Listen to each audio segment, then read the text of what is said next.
Captain Jake Morrison wiped the sweat from his face as he looked out over the mining camp.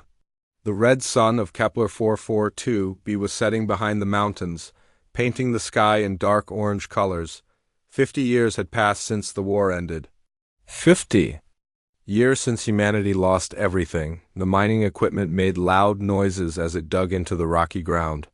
Human workers moved slowly between the machines, their faces covered with dust and tiredness. They had been digging for rare metals all day. The metals would go to the Zephyrian Empire, just like everything else humans made. Jake walked through the camp, checking on his people. 2 million humans were all that remained in the entire galaxy. They lived on this one small world, far from anywhere important. The Zephyrians had put them here after the war. For their own safety, the aliens had said, but Jake knew better. They were prisoners. "Captain Morrison," a voice called out behind him. Jake turned to see Lieutenant Amy Rodriguez walking toward him. She carried a data tablet in her hands and looked worried. "What is it, Amy?" Jake asked. Amy looked around to make sure no one else could hear them. "I found something strange in the alien surveillance reports. They have been watching us more closely than usual," Jake frowned.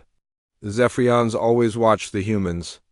They had cameras everywhere and guards at every entrance to the camp, but increased watching meant something was happening." "Show me," Jake said. Amy handed him the tablet. The screen showed columns of numbers and charts. Jake was not good with technology, but he could read basic reports.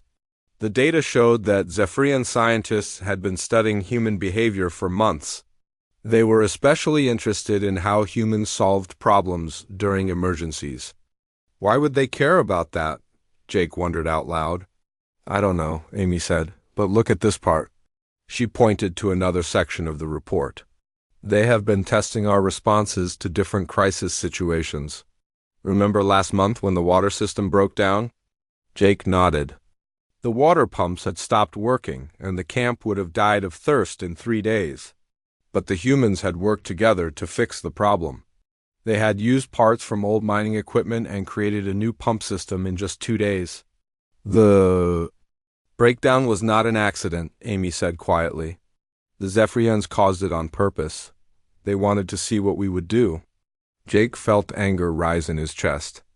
The aliens had put his people in danger just to watch them. But he pushed the anger down. Getting mad would not help anyone. "Keep watching their reports," Jake told Amy, "and be careful. If they find out you can read their files, we will all be in trouble." Amy nodded and walked away. Jake continued his evening walk through the camp. He stopped at the medical tent to check on Dr. Lisa Baker. She was taking care of a worker who had hurt his arm in the mines. "How is he?" Jake asked. "He will be fine," Lisa said as she wrapped the man's arm. "But Jake, I need to talk to you about something else." After the injured worker left, Lisa led Jake to a quiet corner of the tent. "I have been thinking about the water pump incident," she said. "The way we fixed it was not normal." "What do you mean?" Jake asked. "Think about it," Lisa said. "We had no blueprints, no instruction manual, no proper tools. But somehow we made a working pump system from scrap metal and old parts. Any other species would have waited for proper equipment or tried to contact their government for help. Jake had not thought about it that way. "So what are you saying?" "I am saying that humans are different," Lisa explained. "We see problems and immediately start looking for solutions. We don't wait for permission or perfect conditions. We just start working with whatever we have." Before Jake could respond, alarms began ringing throughout the camp. Red lights flashed on every building. Jake and Lisa ran outside to see what was happening. A Zephyrian transport ship was landing near the main gate. These ships only came when there was important business. Jake felt his stomach tighten with worry. The ship's doors opened and out stepped High Commander Veltar, the Zephyrian officer in charge of the human settlement. Veltar was tall and thin, with gray skin and large black eyes. He wore the dark blue uniform of the Zephyrian military. Behind Veltar came 2 other Zephyrians that Jake did not recognize. One wore the white robes of a scientist. The other had the red markings of a high-ranking official. Jake walked to meet them at the gate. As the senior human on the planet, it was his job to deal with alien visitors. "Hi, Commander," Jake said with a respectful nod. He had learned long ago that showing respect kept his people safer. "Captain Morrison," Veltar replied. His voice was cold and mechanical, like all Zephyrian voices. "I bring urgent news from the High Council," Jake waited. Good news never came with urgent visits from alien commanders. "A new threat has appeared in our galaxy," Veltar continued. "Something that destroys entire worlds.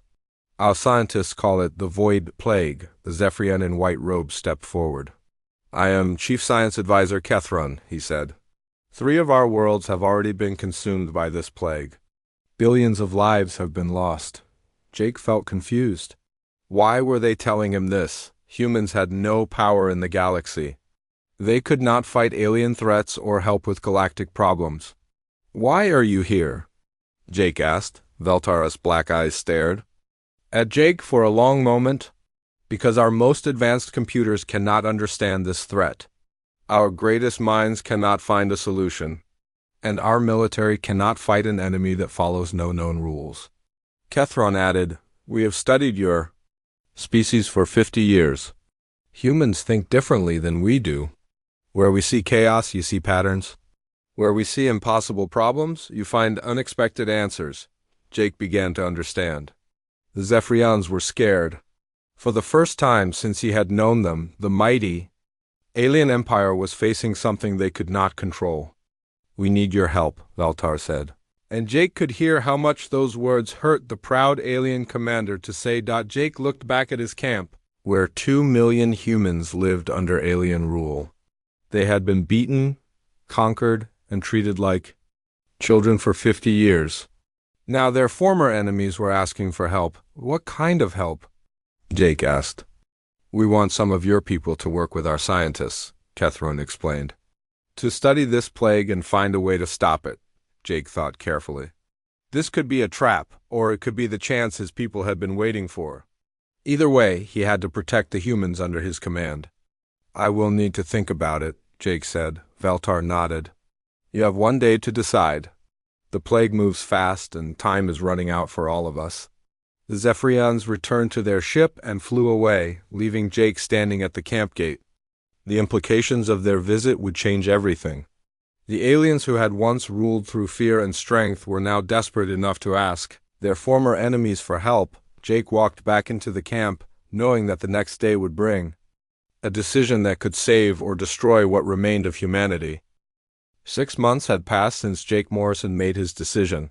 He had agreed to send some humans to help study the Void Plague.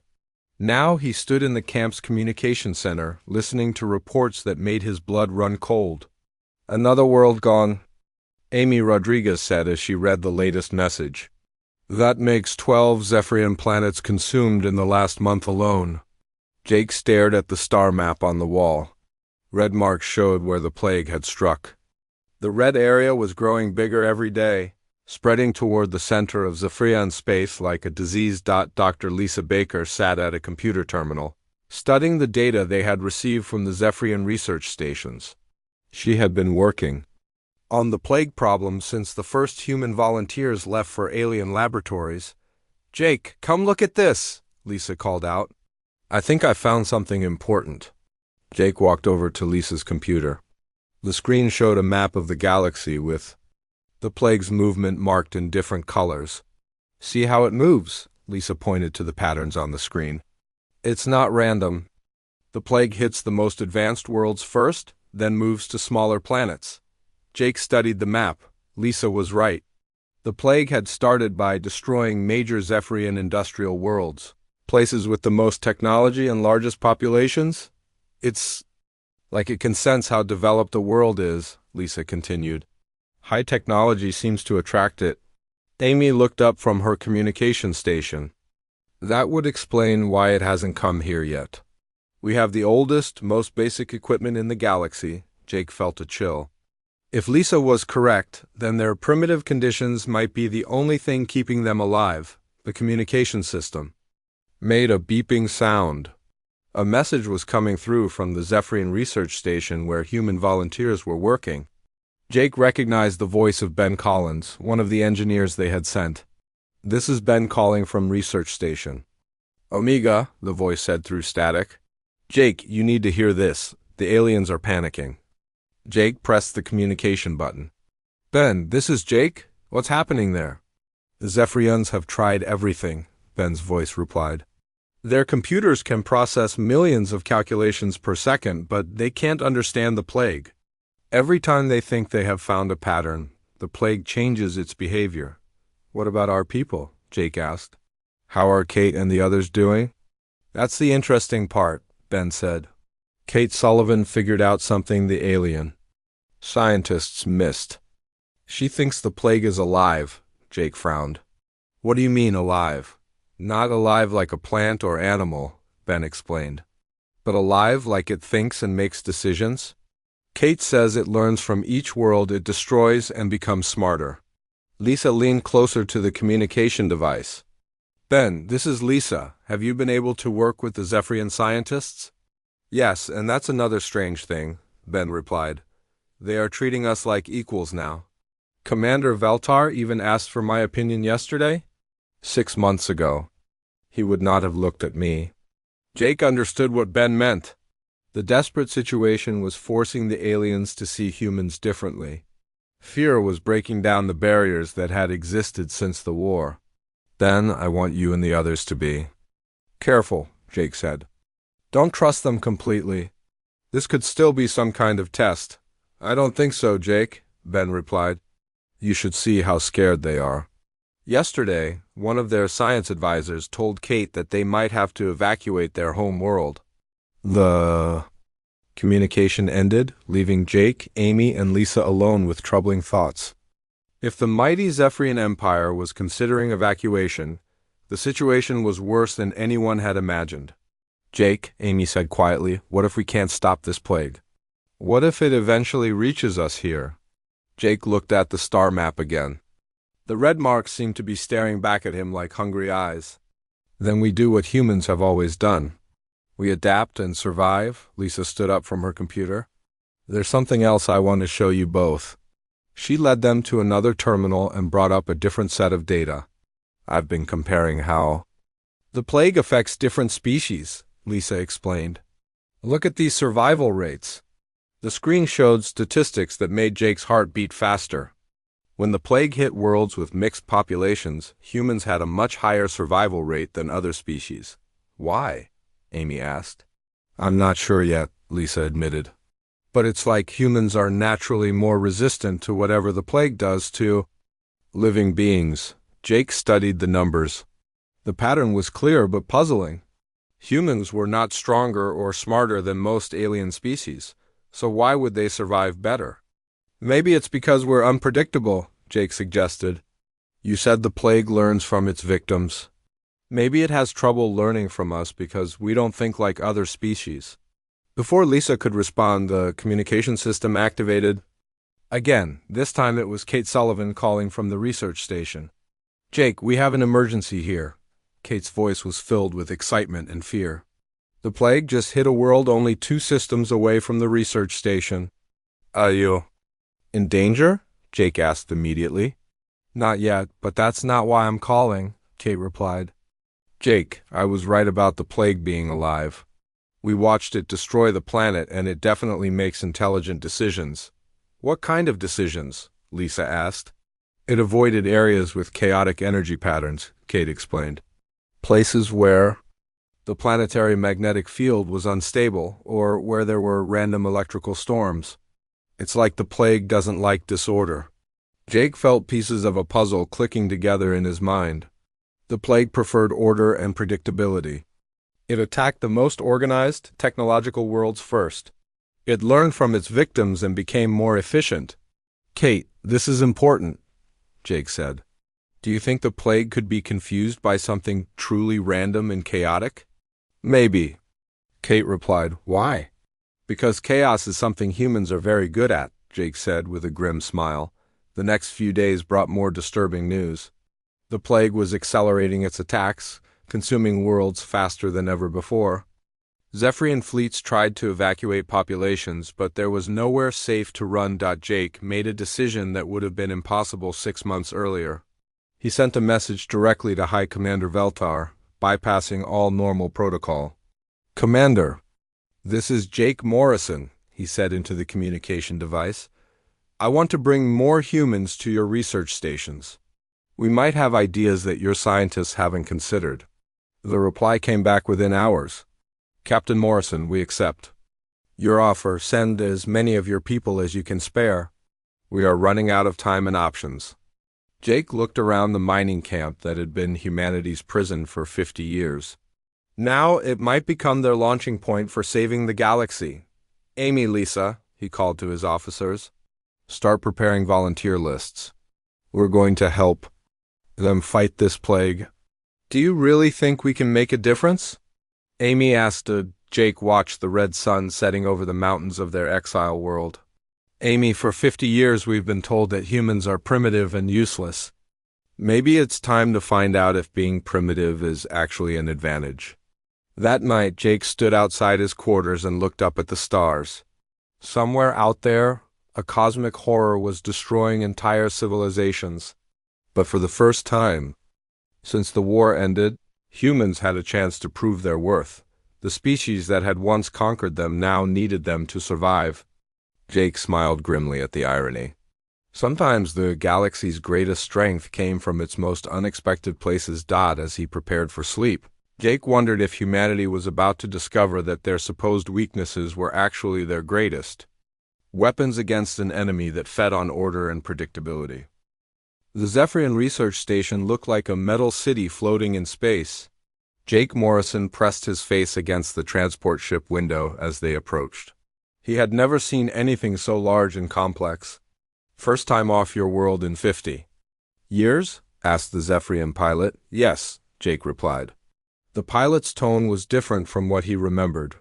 There was no contempt or superiority, just tired professionalism. Jake was leading the largest group of humans ever allowed to leave. Kepler 442b, 25 volunteers, including Dr. Lisa Baker, had come to work directly with alien scientists.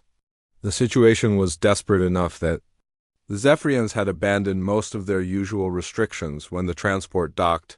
Jake was surprised to see High Commander Veltar waiting for them personally. The alien leader looked exhausted. His usual perfect uniform was wrinkled, and his large black eyes seemed dimmer than before. "Captain Morrison," Veltar said with a respectful nod. "Welcome to Research Station Alpha 7. Your people are badly needed here." Jake noticed the respect in Veltar's voice. 6 months ago, the commander had spoken to humans like they were children. Now he talked to Jake like an equal. "How bad is the situation?" Jake asked as they walked through the station corridors. "We lost 4 more worlds this week," Veltar replied. "The plague is moving faster than our evacuation ships. We estimate that half our population will be gone within a year." They entered a large laboratory where humans and aliens worked side by side at computer terminals. Jake saw Ben Collins explaining something to a group of Zephyrian scientists. Kate Sullivan was drawing diagrams on a wall display while alien researchers watched with intense interest. Dr. Lisa Baker immediately went to examine the plague data. She had been studying it for months, but now she had access to information that was impossible to see from their mining world. "Jake, come look at this," Lisa called out after an hour of work. She was standing next to Chief Science Advisor Kethron at a large display screen. The screen showed a 3-dimensional map of a recently consumed world. Instead of the empty wasteland Jake expected, he saw strange structures rising from the planet's surface. "The plague doesn't just destroy," Kethron explained. "It rebuilds. These structures appear on every world it consumes." Jake studied the alien formations. They were beautiful but disturbing, like metal flowers that grew from dead soil. "What are they for?" "We don't know," Lisa said. "But they seem to be collecting something. Energy, maybe, or information." "Or memories," added Kate Sullivan, who had joined them at the display. "I think the plague is not just intelligent. I think it remembers every world it destroys." Kethron's large eyes widened. You believe it is building a library of civilizations? More than that, Kate replied. I think it's building a map. Look at how the structures are arranged. She pointed to patterns in the formations. Jake could see that the structures formed geometric shapes, like a giant puzzle spread across the planet's surface. It's learning about us, Jake realized. Every world it destroys teaches it more about how our civilizations work. Ben Collins approached the group, carrying a data tablet. Jake, you need to see what we found on the latest consumed world. We sent a probe there before the plague finished its work. The tablet showed video footage from the probe. Jake watched as the void plague swept across a Zephyrian colony world. The plague moved like a dark fog, consuming everything in its path. But there were survivors, human colonists, Ben explained. About 1,000 of them were living on that world when the plague hit. They survived longer than anyone else. How much longer? Lisa asked. 3 days, Ben replied. Every other species died in the first few hours, but the humans lasted 3 days before the plague finally got them. Jake felt a chill of recognition. That's not random, is it? There's something about humans that makes us resistant. Kethron was studying the data with intense focus. Captain Morrison, would you be willing to let us test human volunteers? We need to understand why your species has this resistance. Jake looked around the laboratory. Humans and aliens were working together with an intensity he had never seen before. The crisis had forced both species to put aside 50 years of mistrust. What kind of tests? Jake asked. Safe ones, Kethron assured him. We want to study human brain patterns while you solve problems. We think your mental processes might be naturally chaotic in a way that confuses the plague, Lisa volunteered immediately. I'll do it, she said. If it helps us understand this thing, I'm willing to try. The tests began the next day. Lisa sat in a chair surrounded by alien monitoring equipment while Kethron and his team recorded her brain activity. They gave her various puzzles and problems to solve. Fascinating, Kethron muttered as he watched the displays. Human neural patterns are far more random than ours. Where we follow logical paths, you jump between seemingly unrelated ideas. Is that bad? Lisa asked. No, Kethron replied with what might have been excitement. It might be exactly what? Meanwhile, Jake worked with Commander Veltar to plan new defense strategies. The alien military had always relied on superior technology and overwhelming firepower. But those tactics were useless against an enemy that consumed technology and grew stronger from organized resistance. Your people fought us for 20 years with inferior weapons, Veltar said during one of their planning sessions. How did you last so long? Jake smiled grimly. We never fought the way you expected us to. Every time you adapted to our tactics, we changed them. Chaos, Veltar said, understanding dawning in his voice. You used unpredictability as a weapon. We called it guerrilla warfare, Jake replied. But yes, the principle is the same. Never let your enemy know what you're going to do next. As days passed, the partnership between humans and Zephyrians grew stronger. Tom Bradley, a mechanic from the mining camp, worked with alien engineers to develop new technologies. His approach was completely different from theirs. Where the aliens designed elegant, efficient solutions, Tom created messy, improvised devices that barely worked but accomplished the job. His machines looked like they were built from scrap metal, because they were. This should not function, an alien engineer said as he examined one of Tom's inventions. The design violates 3 principles of energy efficiency. But it works, Tom replied with a grin. Sometimes the best solution isn't the prettiest one. Helen Foster, a farmer from the camp, provided insights that surprised everyone. She had been studying the patterns of plague attacks and noticed something the scientists had missed. It's like a disease, she told the research team. Back on Earth, we learned that diseases spread faster through populations that are too similar. Genetic diversity makes populations stronger. You think civilizational diversity might protect against the plague? Lisa asked. Maybe, Helen replied. Look at which worlds fall fastest. They're all highly organized, with everyone following the same patterns. The worlds that last longer have more chaos, more different types of people. This observation led to a breakthrough. Kate Sullivan was studying the probe data when she found evidence that Helen was right. Worlds with diverse populations and chaotic social structures resisted the plague longer than uniform, highly organized worlds. The plague feeds on predictability, Kate announced to the assembled research team. It learns from ordered systems and becomes more efficient at destroying them. But chaos confuses it. Jake felt pieces of the puzzle clicking together. That's why humans survive longer. We're naturally chaotic. We don't think like other species. And that's why the plague hasn't attacked your world yet, Kethrone added. Your mining camp is so disorganized and primitive that the plague might not even recognize it as a civilization. But even as they made these discoveries, troubling news arrived from across the galaxy. General Carthan, a Zephyrian military leader, was organizing resistance to the human-alien cooperation. He believes that depending on humans is a sign of weakness, Veltar explained to Jake. Some of our people would rather die with dignity than accept help from a species they consider inferior. Jake understood the alien pride, but he also knew that pride could kill them all.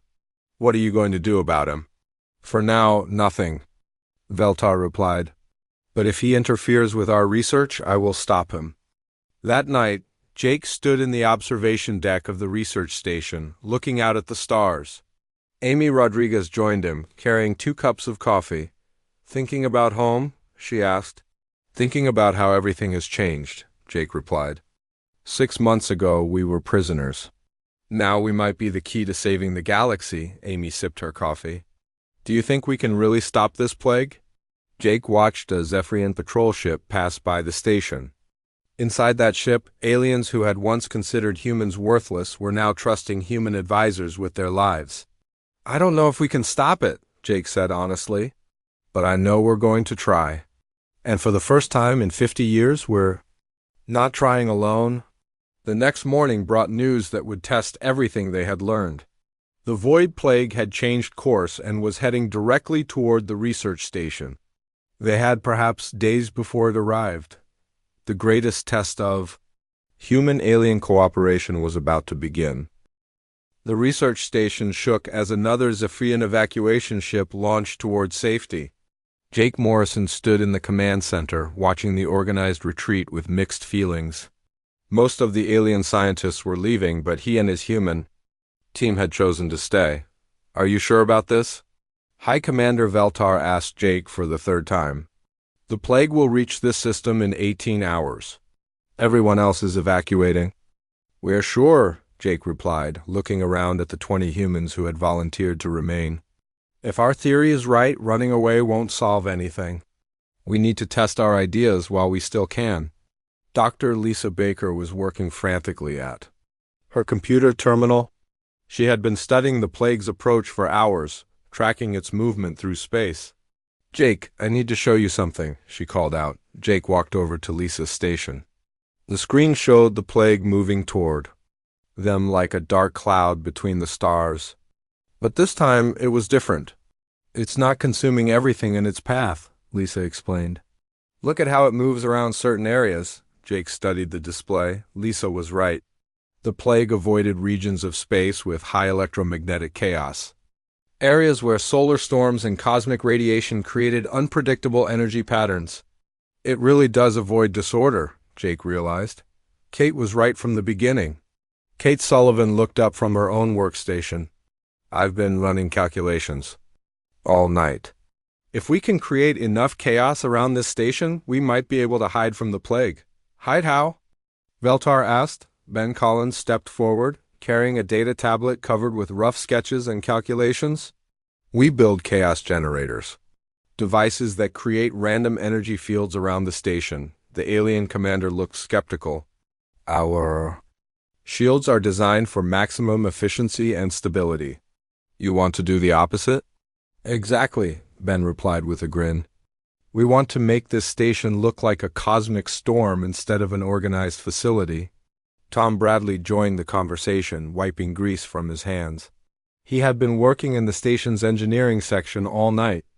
I've been modifying the power systems, he said. Instead of smooth, regular energy output, I've made them fluctuate randomly. This is madness, muttered Chief Science Advisor Catherine, who had also chosen to stay. You're sabotaging our most advanced technology. We're adapting it, Lisa. Corrected. Making it work in a way the plague won't recognize. Jake looked at his team. They were exhausted but determined. For 50 years, humans had been told their chaotic nature was a weakness. Now they were betting their lives that it was actually their greatest strength. How long do we need? Jake asked. 6 hours to modify the main systems, Tom replied. Another 2 hours to test everything. That gives us 10 hours before the plague arrives, Veltar calculated. It might work. The next few hours were intense. Humans and the remaining Zephyrians worked together to transform the research station from an organized scientific facility into something that resembled a cosmic accident. Tom Bradley's chaos generators were installed throughout the station. These devices created random electromagnetic pulses that made the station's energy signature look natural rather than artificial. Kate Sullivan programmed the computer systems to introduce deliberate errors and inconsistencies. Instead of running perfectly, the station's operations became gloriously unpredictable. Helen Foster, who had studied farming patterns, helped design the chaos fields to mimic natural phenomena. It needs to look like a solar storm, she explained, as she adjusted the field generators, something the plague would expect to find in empty space. As they worked, troubling news arrived from across the galaxy.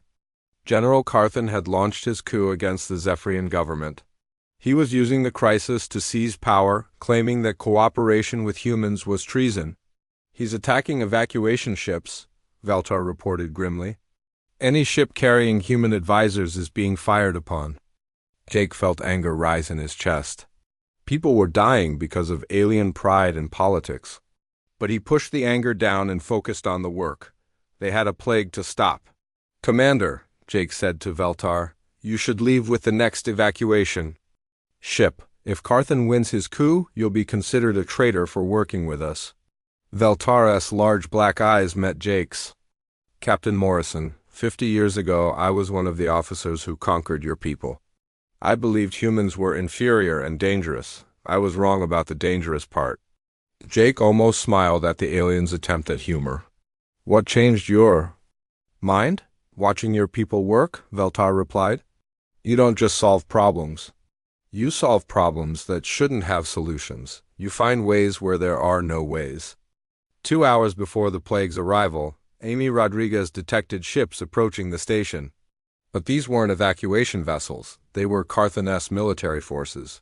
He's coming to arrest us, Veltar said after reading the incoming messages. He claims the humans are sabotaging Zephyrian technology. In a way, we are, Ben Collins said with dark humor as he made final adjustments to a chaos generator. Jake made a quick decision. Tom, Helen, get those generators online now. Kate, start the random programs. We'll face both threats at once. The station transformed as the chaos systems activated. Lights flickered randomly, computers displayed meaningless data and energy. Patterns became completely unpredictable. To anyone watching from outside, the station looked like it was breaking apart. Carthan's ships arrived first. The general himself contacted the station, his voice filled with disgust. Commander Veltar, you are under arrest for treason. Surrender the human criminals immediately. This is Captain Morrison, Jake replied instead. The research station is under human command now. You are interfering with critical plague defense operations. Humans do not give orders to Zephyrians, Carthan snarled. I will destroy that station before I let primitives contaminate our technology. But before Carthan could act on his threat, the plague arrived. Jake watched through the observation windows as the dark energy cloud swept into the system. Carthan's ships immediately opened fire on the plague with their most powerful weapons. The weapons had no effect. The plague absorbed the energy attacks and grew stronger. Within minutes, it had consumed 2 of Carthan's vessels. All ships retreat, Carthan ordered, but it was too late. The plague had learned from the ship's technology and was adapting. To counter their defenses, Jake held his breath as the plague approached the research station. The chaos generators were running at full power, making the station look like a natural cosmic phenomenon rather than an artificial structure. The plague passed by without slowing down. It worked, Lisa whispered in amazement. It actually worked. But their celebration was brief. The plague had consumed most of Carthan-S fleet, including his command ship. The general was dead, along with thousands of Zephyrian soldiers who had died because of his pride. We saved ourselves, Valtar said quietly, but we couldn't save them. Jake looked at the debris field where Carthan-S ships had been. We'll save the next ones, he promised. Now we know how to hide from the plague, we can teach others. Kate. Sullivan was already working on plans to spread their discovery. If we can equip evacuation ships with chaos generators, they'll be invisible to the plague. Refugees will have somewhere safe to run. And if we can modify entire planets, Tom Bradley added, we can create safe zones throughout the galaxy. Doctor. Lisa Baker had made another discovery while watching the plague's attack. I found something else, she announced. When the plague consumed those ships, it changed slightly. I think it's becoming more specialized. What does that mean? Jake asked. It means the plague is evolving, Lisa explained. Each time it consumes advanced technology, it becomes better at finding and destroying that specific type of technology. Jake understood the implications. So, the more organized and advanced a civilization becomes, the easier it is for the plague to destroy them. Exactly, Lisa nodded. But chaos and primitiveness make us invisible to it. As the plague moved away from their system, Jake realized they had discovered more than just a way to hide. They had found the fundamental weakness in the plague's design.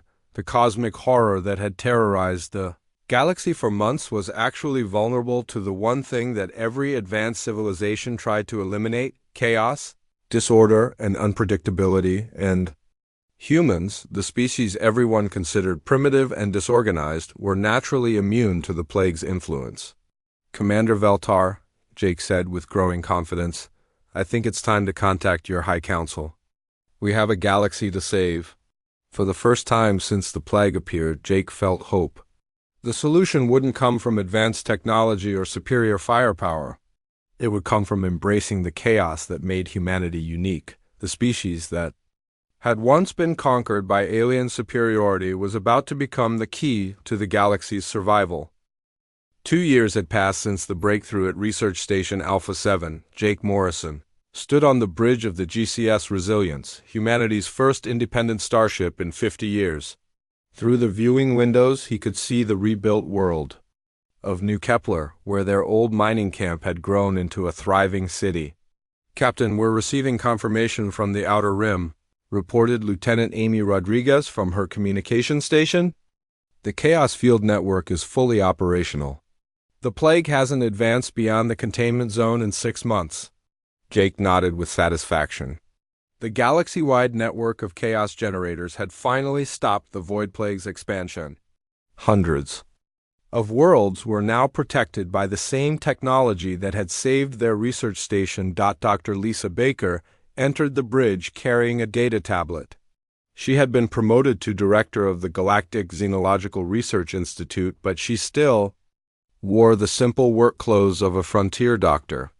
Jake, you need to see the latest reports from the recovered worlds, Lisa said, handing him the tablet. The screen showed images that would have been impossible 2 years ago.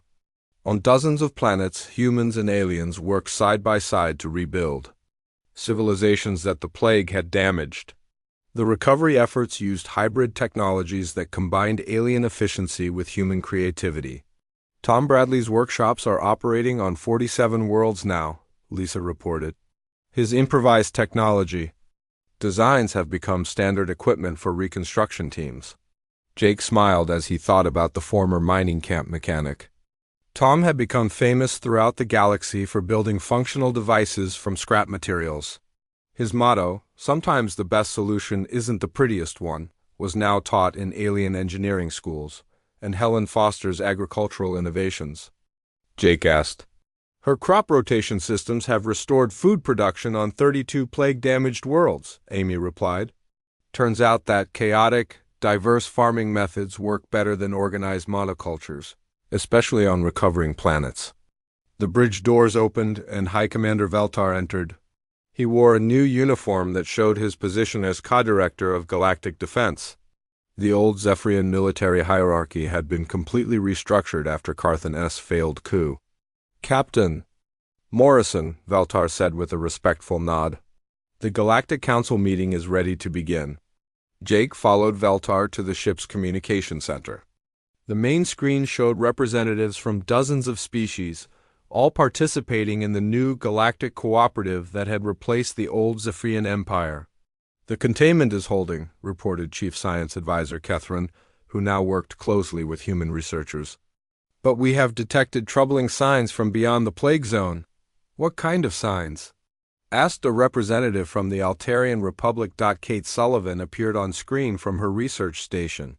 She had become the galaxy's leading expert on cosmic threats and anomalous phenomena. "We're detecting similar energy patterns in other galaxies," Kate explained. "The void plague might not be unique to our region of space." Jake felt a familiar chill. They had spent 2 years learning to contain one cosmic horror. The idea that there might be others was terrifying. "That's why we're launching the Deep Space Monitoring Project," Lisa announced. "Joint human-alien teams will investigate these phenomena before they can threaten populated areas." "Who will lead these teams?" asked the Zephyrian Council representative. Jake stepped forward. "Humans will take the lead role," he said confidently. "Our natural resistance to chaotic phenomena makes us ideal for investigating unknown cosmic threats." There was no protest from the alien representatives. The old prejudices had largely disappeared as species learned to value diversity over uniformity. "The first deep space mission launches next week," Veltar added.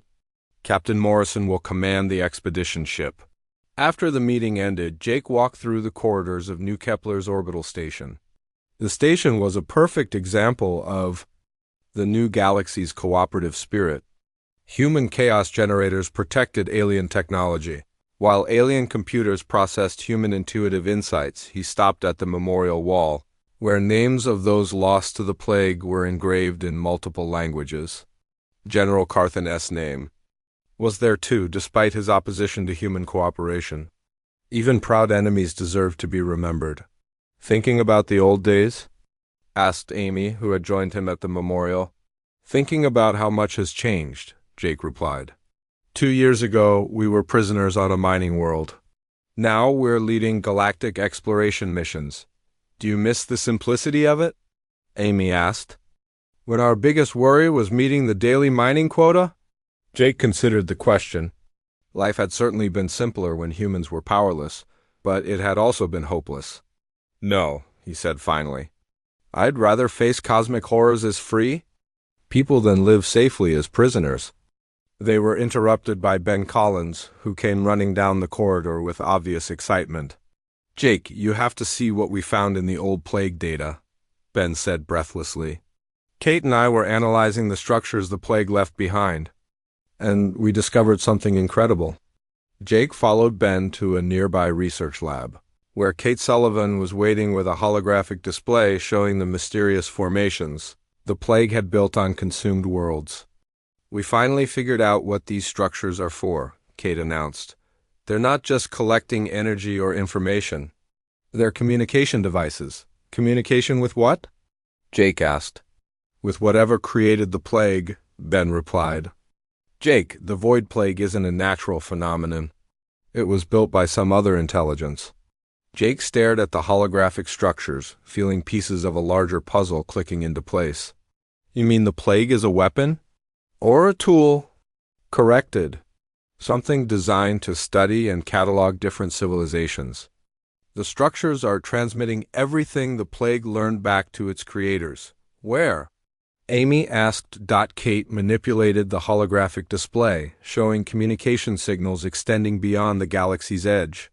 "Somewhere in the space between galaxies. The signals are aimed at a region we've never explored." Jake realized the implications immediately. "So whoever sent the plague knows about us now." They know about humans, Zephyrians, and every species the plague encountered. And they know that we found a way to stop their weapon, Ben added grimly. Jake looked around the lab at his human and alien colleagues. They had faced one cosmic threat and survived by learning to work together. Now they might face an even greater challenge. How long before we can mount an expedition to investigate the signal source? Jake asked. 6 months to build the right kind of ship, Kate replied. Maybe less if we use hybrid human-alien technology. Then that's what we'll do, Jake decided. If something out there is studying our galaxy, we need to know what it wants. As they left the lab, Jake reflected on humanity's incredible journey. 50 years ago, they had been a single-world species conquered by aliens who considered them primitive. Now they were leaders in a galactic civilization, preparing to venture beyond the galaxy itself. The key had been learning that their supposed weaknesses were actually strengths. Human chaos, unpredictability, and improvisation had saved not just humanity, but all galactic life. That evening, Jake stood in his quarters aboard the Resilience, looking out at the stars. Amy joined him with 2 cups of coffee, just as she had done so many times during the crisis. Nervous about what we might find out there, she asked. Jake admitted, but also excited. Whatever sent the plague, we'll face it the same way we faced everything else. Together, with all the chaos and creativity we can manage. Amy smiled. The aliens who once ruled us now depend on our chaos to survive. There's some justice in that. Jake raised his coffee cup in a mock toast. To chaos, creativity, and the power of being underestimated. And to humanity, Amy added, the species that saved the galaxy by refusing to be civilized. As they watched the stars, Jake knew that greater challenges lay ahead. But he also knew that the galaxy had learned the most important lesson of all. Survival came not from eliminating differences, but from embracing them. The former prisoners had become the guardians of galactic civilization, and they were ready for whatever the universe might throw at them next. In the distance, construction ships worked on humanity's newest project, a vessel designed to cross the void between galaxies. It would carry human intuition and alien technology into the unknown, seeking answers to questions they were only beginning to understand. The species that had once been dismissed as primitive. Chaos Makers was about to lead the galaxy into its greatest adventure yet.